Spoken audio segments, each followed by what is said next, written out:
Alrighty, chapter 32 of Lights Out, part 3, and I'll finish it.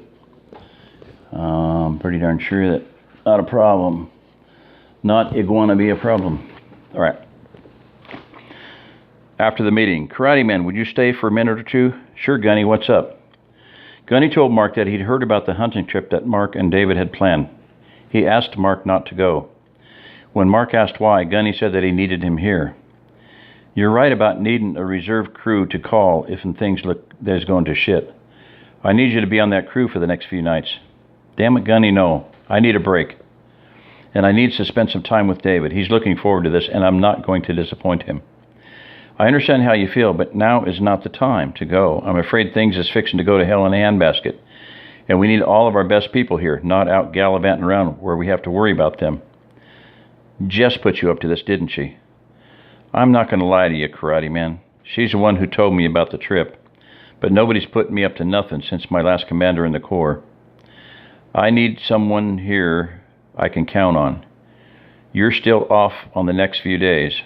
You can do anything you like, just do it here. Spend the next 3 days with David doing whatever. I'm just putting you on call for the next 3 nights. No. Find someone else. I'm going. You and the committee put me in charge of the guard schedules. You said I had final say. Are you going to be the first one to refuse to comply with the schedule? What kind of example will that set for everybody? Mark knew Gunny had a point. He reluctantly agreed to Gunny's request. Mark looked at his watch and saw it was time for his morning self-defense class. This was to be his first class with Beta shift. Beta was almost half women. Susan, who was on Beta, had accused Gunny of stacking the women into one shift. Gunny had told her that's just the way it worked out, but Mark also did notice that almost all the women were either in Alpha or Beta. His shift did not have any women, and Charlie's shift only had 2. He'd mentioned this to Gunny as well and had gotten the same answer Susan had. When his class showed up, he went first over the benefits of a physical training program with them. He told them how to assess their physical condition and gave them a program to improve it. Next, he started going over defenses for frontal attacks. He told the guard they couldn't be squeamish or hesitant about defending themselves. If someone's trying to hurt you, you have to hurt them bad enough that they don't want to continue attacking you. That usually means broken bones, dislocated joints, or blood. You need to think about that. Remember, if you have to use these techniques, your life is in danger. It's you or them. If you can't pick yourself, then maybe you shouldn't be a guard. Mark wanted to make sure that everyone, especially the women, knew all of the ramifications of what they were doing. Mark then explained how to get out of a choke and a bear hug attack. He demonstrated with a volunteer and then had the guards split into pairs and start practicing. When everyone seemed to have those moves down fairly well, he started teaching them how to defend against a punch. He showed them the steps to the defense and the same ones he'd used successfully in the Kroger attack. Mark demonstrated the movements as he spoke. If a right-handed punch is thrown at you, step to the left while striking the arm of your attacker with the outside edge of both of your hands. Then you slide your right hand down to his wrist and grab it. Next, with your open left palm, smash the back of his elbow to dislocate it. Mark asked for a volunteer to help him show what it looked like when the punch was really coming at you. John jumped up and offered to help. Mark was a little taken aback. John was the last person he thought would volunteer to help.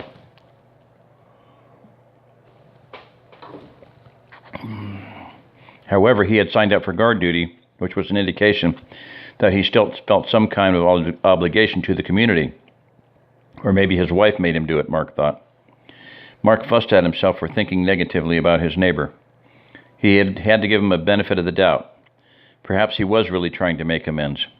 Yet he had strong opinions. Yes, he had strong opinions. That was no crime. In fact, a dissenting view was good because it made you look at all sides of an issue. John was really an asset by disagreeing with the majority. He just needed to work on the way he presented his disagreements. Still, Mark couldn't help but wonder what was going through John's mind, especially after Jess had humiliated him last night. Okay, John, we're going to do this about half speed. Then he addressed the group. When you do this with your partner, please be very careful when you strike the elbow. It doesn't take much force to really dislocate it. He turned back to face John. Okay, go. John's right hand came flying at Mark's face. If Mark hadn't been completely ready, and if John hadn't slightly telegraphed the punch, Mark would have been wiping blood from his nose. However, Mark's block met John's arm just in time to deflect it, so that the fist just barely grazed the side of his face. Mark's anger flared for just a fraction of a second. By the time he grabbed John's wrist, he had it under control and finished the demonstration. Mark was pretty sure that John had done it intentionally, but took responsibility for the misunderstanding. "I'm sorry, John. I guess I didn't explain myself very well. I want you to go about half of that speed. Let's show them again." Mark was ready this time. He already had his weight shifted so he could step quickly, and he was watching John's right shoulder for the first hint of movement, just in case he did the same thing. By the time he noticed that it was John's left hand coming toward his face, it was too late. There was no way for him to get his weight shifted back so he could step to the right. He decided to go ahead and move to the left to try to dodge the punch. Unfortunately, his reflexes, now 40 years old, were not as quick as they once had been. The punch slammed into his face just below his right eye. He saw a flash of color that changed from red to purple to blue to yellow and then back to red. Mark's hand was on his face, and he'd stepped back from John and turned sideways so he could sidekick if the jerk closed to strike him again. All of that happened without him thinking about it. What he was thinking about how he wanted to grind John into dog meat. He pulled his hand down from his eye and checked his vision. Everything looked a little red. Mark wasn't sure if that was from the punch or because he was so mad. He took a deep breath. He wanted to knock John into next week, but he couldn't retaliate in anger. He took another deep breath. "John, please have a seat and see me after class." "What's the matter?" John asked sarcastically. "Seems like your karate mumbo-jumbo doesn't work too good. Maybe it'll work against one of the girls." That why you want me to sit down, so you can get one of the girls up here?" "No, John," Mark had to calm down. "I'm trying to teach here, and I can't do that with you playing these childish games. Now please sit down." "Childish, huh? I guess nothing I do is good enough for you Turners." John was starting to get a little red in the face. "You want to teach something? Why don't you show everybody how to get your ass whooped?" John lunged at Mark. He grabbed the black belt around the waist and tackled him. Mark fell on his back with John on top of him. On the ground was the last place a karateka wanted to find himself. You couldn't kick or even punch effectively from this position. Most people with someone on top of them would try to push them off. That used a tremendous amount of energy, and even someone in good shape would be out of breath in a short time. Fortunately, after Mark got his black belt, he took a few jiu-jitsu lessons. He couldn't hold a candle to the guys in the class who'd been doing it for years, but he had taught him some important lessons. Ground fighting was a thinking man's game. Mark took a deep breath and made himself relax.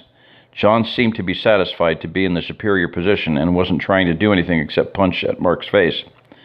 Mark was able to block most of the blows, but the ones that got through weren't doing much damage. He dug one of his elbows into John's thigh.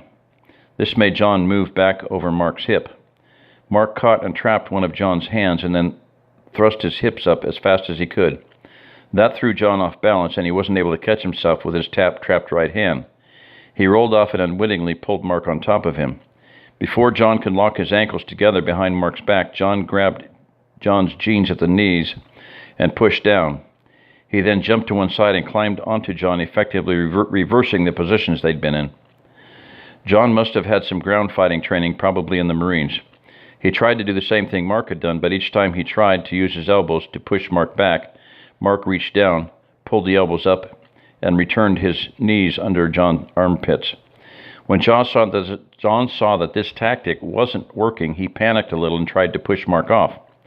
When he placed a hand on Mark's chest to push up, Mark would swim his arms between John's and knock the former Marine's hands off of him.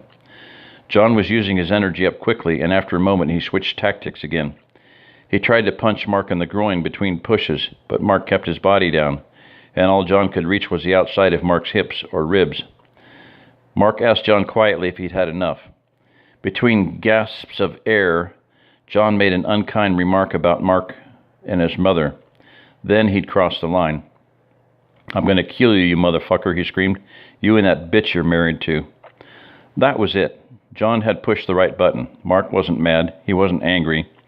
He was outraged that someone would threaten his wife, especially with her in the group to hear it. He felt himself go cold. The next time John pushed up, Mark trapped his assailant's hand to his chest and jumped up. He had practiced this move so many times in jiu-jitsu that he'd changed positions before anyone, especially John, who was almost out of gas, could see what happened. Mark was on his back perpendicular to John, with one leg across his chest and the other around across his neck. He had John's arm with the elbow pinned between his knees, creating a fulcrum. He pulled down on John's arm until he could see the pain in John's face. Mark spoke in a low growl, where only John could hear him.